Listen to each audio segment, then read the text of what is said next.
They shoved him in the street, spat words meant to wound, and he smiled. Not because he liked what happened, but because he had already learned the secret no one ever taught him. Some things do not belong to you. This is the story of a man named Daniel, and how one quiet lesson changed his life so completely that anger stopped finding him. Daniel was not born calm. He carried a short fuse like a pocket knife, quick, sharp, and always ready. A rude driver, an unfair boss, a thoughtless comment from a friend, these small punches would set him off. His chest would heat, his hands would clench, and the words would come out hot and heavy before he even knew why he had said them. He lost sleep over small slights. He replayed arguments in the quiet of the night, sharpening resentments until they cut him deeper than the original hurt. One autumn afternoon, after a parking lot confrontation that had left him shaking and humiliated, Daniel wandered to the edge of town and found a small tea house that he had never noticed before. It was quiet inside, with low tables, cracked pottery cups, and a man behind the counter who had a face like a place-weathered map. The kind of person you look at and recognize as one who has already survived 1,000 storms. Daniel sat across from him, ordered tea without really tasting it, and told the man the whole story. The shove, the insult, the way his fists had wanted to answer back. The man listened without interruption, pouring more tea the way one pours patience. When Daniel finished, he expected sympathy or a simple move on. Instead, the man smiled like a lantern in fog and said, "Let me show you a trick." The trick was not a trick at all. It was a story, and stories have teeth. Once, the old man began, there was a village where people made swords beautiful as art. The blacksmiths hammered for months, forging edges so sharp they could cut the wind. Each sword was unique. Some were thin and quick. Others weighted with a seriousness that made them nearly ceremonial. The people took these swords everywhere. They were proud. They displayed them, polished them, and trusted them to speak for them when words could not. One day, a young man named Raza became obsessed with defending his honor. He believed that every slight required sharpening his voice or swinging his sword. He carried his sword into markets, into taverns, into family meetings. He thought the sword made him safe. An old woman in the village, small and steady, watched Raza daily. One morning, she placed an apple on the path where everyone walked and waited.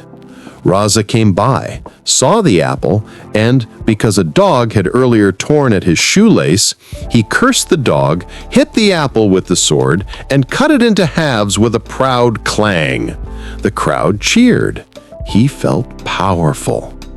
The old woman later took the sharply cut halves, dried them, and stored them in a tin. Years passed, and Raza remained quick to anger. One night, when he was old and tired and had a life of arguments behind him, a thief came and stole his swords. Raza ran after the thief, but he could not catch him. He had trained his hands to hold steel, not patience. He could not press words into a wound. He only knew how to strike. The thief, it turned out, had no interest in the swords. He wanted the old woman's tin of dried apple halves because he believed the tin contained a map to buried coin. He ran to his village, opened the tin, and found nothing but halves of an apple. He laughed for a long time and then threw them away. Raza, who had chased him so furiously, stopped on the road and looked at the pieces in the dirt. For the first time, he understood that his sword had protected the wrong things. He had sharpened himself for collisions that were often meaningless. He had made himself large only to create enemies. The old woman, who had long ago learned to keep a place in our heart where nothing had a claim on her, simply said to Raza, "There are things worth protecting and things worth releasing. you hold both in the same hand. Learn which is which. Daniel listened and understood, like a person finally finding the key to a locked room. The old man continued. Anger, he said, is a sword, useful in the right hands, dangerous in the wrong ones. But more than that, anger is a possession. When someone angers you, they put something inside your chest that wasn't there before. They hand you a rock you didn't choose to carry. The way you stop being bothered is by deciding what you choose to carry. That was the seed. But for Daniel, ideas needed practice. So the old man taught him 7 small lessons, all part of a single practice that would reshape how he experienced the world. Lesson 1. Ownership. Decide what is yours. The first lesson was brutal in its simplicity. The old man asked Daniel to imagine every insult, every problem, every inconvenience as a parcel that someone tried to hand him. Take it if it is yours, the man said, otherwise refuse. Daniel had to test this on a real day. At the market, a vendor shouted at him, "You're stepping on my table!" Daniel felt the familiar heat begin. The impulse to retort burned in his throat. He pictured the vendor's words as a small parcel. Was it his? No. Did he actually step on the table? Barely. Most of the anger belonged to the vendor. Surely his frustration at a spilled jar, a bad morning, a headache. Daniel did not take ownership. He apologized calmly, moved away, and felt the anger slide off. It did not lodge in his chest.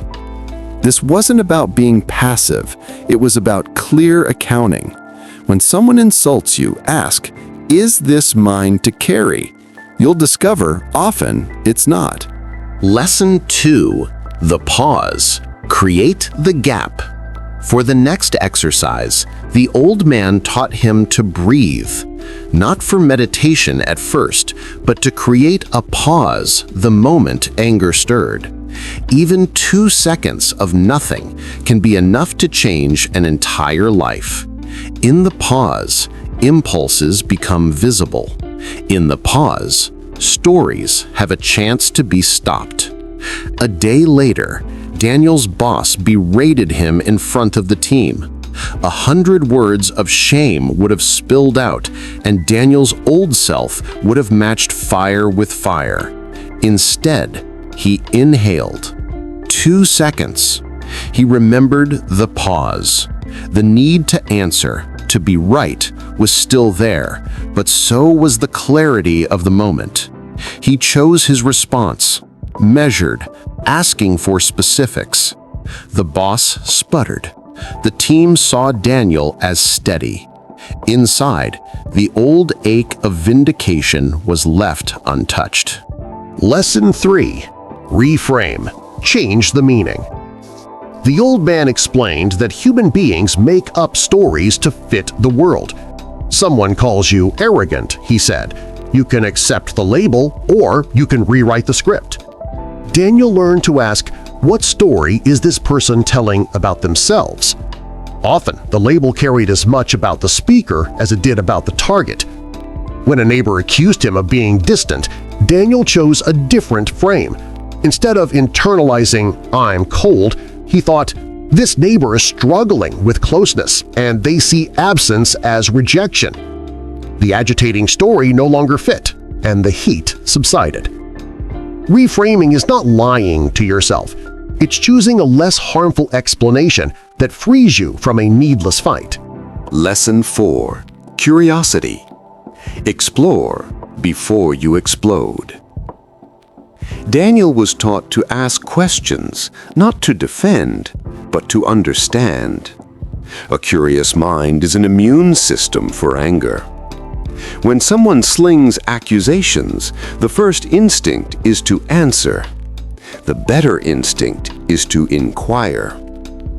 When an old friend slammed him for not returning a call, Daniel could have struck back with reasons. Instead, he asked, What happened that made you feel ignored?" The friend began to talk. Underneath the accusation was fear. Fear of being replaced, of becoming invisible. Hearing that, Daniel's anger evaporated because it was no longer about his pride. It was about someone else's pain. Curiosity creates tenderness. It turns combat into conversation. Lesson 5. Boundaries. Protect without punishing. There is a mistaken belief that never being bothered means tolerating everything. It does not. The old man showed Daniel how to set limits compassionately. Boundaries are not walls of coldness, they are fences of self-respect. When a relative repeatedly left Daniel's children unsupervised, it was time to use this lesson. Daniel stopped the conversation early, saying, "I understand you're busy. I can't have the kids stay without supervision. If that changes, let's plan a time." He did not shun the relative, he simply created a condition that protected his family. The relative resented him at first, and then, slowly, adapted. Boundaries are the grammar of healthy relationships. Without them, sentences become violence. Lesson 6. Gratitude. Drown small slights in big abundance. The old man taught a paradox, that to be unbothered, you must actively count blessings. Anger loves scarcity. When we perceive limits, someone else's gain feels like our loss. Gratitude dissolves that calculus. Daniel began each morning listing 3 small things he was thankful for. It shifted his inner weather. Insults felt like rain on glass rather than acid on skin. When a coworker took credit for his idea, Daniel felt a flicker of irritation and then gratitude for having an idea worth copying. That gratitude kept him from lashing out. Gratitude does not excuse wrongdoing. It simply removes the soil where resentment grows. Lesson 7. Impermanence. Hold everything lightly. This final lesson was the deepest. The old man asked Daniel to imagine every feeling as a traveler passing through a station. Anger is a guest. Let it come. Let it go. He taught Daniel to watch emotions like clouds. They shift. They do not last. One night, after a painful argument, Daniel sat alone and allowed himself to feel the full weight of his anger for a few minutes, naming each sensation without judgment. He noticed how it peaked and then failed. He watched the anger dissolve into tiredness, into reflection, into sleep. In the morning, the anger was a memory. The old man's point was simple. If you live as if nothing remains forever, you stop gripping the things that bite you. These 7 lessons formed a toolkit, but the test of any truth is in application. For months, Daniel practiced ownership, pause, reframe, curiosity, boundaries, gratitude, impermanence. He learned to notice the impulse to explode and to meet it with a practiced breath. He learned to ask questions instead of delivering judgments. He learned to refuse parcels that were not his. Then one day, everything was tested. A man named Marcus, known in town for enjoying other people's discomfort, decided to make Daniel the target. Marcus took pleasure in provoking people.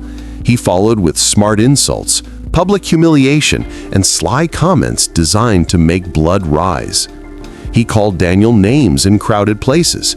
People watched because it was entertainment. Daniel felt the old chemical spike in his chest. The first instinct was to retaliate. In the crowd, his throat tightened, and the voice of his past self was ready to spring. He stepped back and did the thing he had practiced 1,000 times. He paused. 2 seconds. He placed the words back into their parcel. He asked himself, "Is this mine?" No. Marcus was a man who fed on reaction. He had cancerous need for attention. To take his bait would be to be co-opted. Daniel reframed. This is a man who is small with himself. He seeks growth by shrinking others. He felt empathy, oddly enough, which removed the edge. He established a boundary. I won't participate in your show. And he shifted his gratitude. He thought of his children waiting at home, their small hands and their breath, and of the roofs over their heads. The anger could find no purchase. Marcus continued, louder. Daniel's posture remained calm. People expected a spectacle. Instead, they watched a man who refused to be entertained into fury. When the moment passed, people turned away, bored. Marcus left, angry and alone. His performance failed. That was the turning point. Not because Daniel had won against Marcus, but because he had reclaimed himself. The town's whisper changed to curiosity. How did he manage it? The truth was not some magic. It was practice. Daniel had rearranged how he valued his inner space. He refused to host dramas that were not his. There were other moments: a lover's betrayal, a business partner's theft, a childhood friendship sullied by gossip. Each was a new lesson in the same curriculum. He did not become immune to pain. He simply learned to differentiate between pain and ownership. When a lover left, the grief belonged to both of them. He allowed it, its space. When someone slandered his reputation, he corrected falsehoods, but did not absorb them. When a friend lied, he set a boundary and moved forward. Some people accused him of indifference. They said, "You don't care." But Daniel did care, deeply. He cared about truth, about justice, about the people he loved. The difference was that his caring did not depend on other people's behavior like a cliff depends on the sea. It came from a place inside that was not at the mercy of the next insult. Years later, the old man in the tea house passed away. Daniel returned to the small place on an afternoon that smelled like rain. He sat where he had the first day and thought about the man who had taught him a new way of holding life. He could have lived like the old woman in the blacksmith story, small and steady, mapping the things worth protecting. Instead, he kept going, sharing the lessons with others who stumbled into the tea house and into themselves. The most important secret Daniel wanted to leave with anyone who wanted to stop being bothered was not an idea, but a practice, a daily discipline of choosing what he carried. He began to tell people a very short liturgy that he used as an inner check whenever the world rattled him. He called it the 3 questions. Is this mine? Is action required? What will I choose that keeps my dignity and protects the good? Ask these 3 questions and wait for the answer like you would wait for a friend to finish speaking. They create distance, clarity, and direction. He also taught the small acts that sustained him. A morning list of 3 things to be thankful for, a night of reviewing the day where he released 3 grievances to the sky, a 2-minute pause practice that he did before meetings, and a rule that he would never, ever respond in anger to messages in the middle of the night. People who met Daniel years after his change often asked if he never felt anger anymore. He would smile and admit, "I do. The difference is, I don't let it decide me." Sometimes he still burned.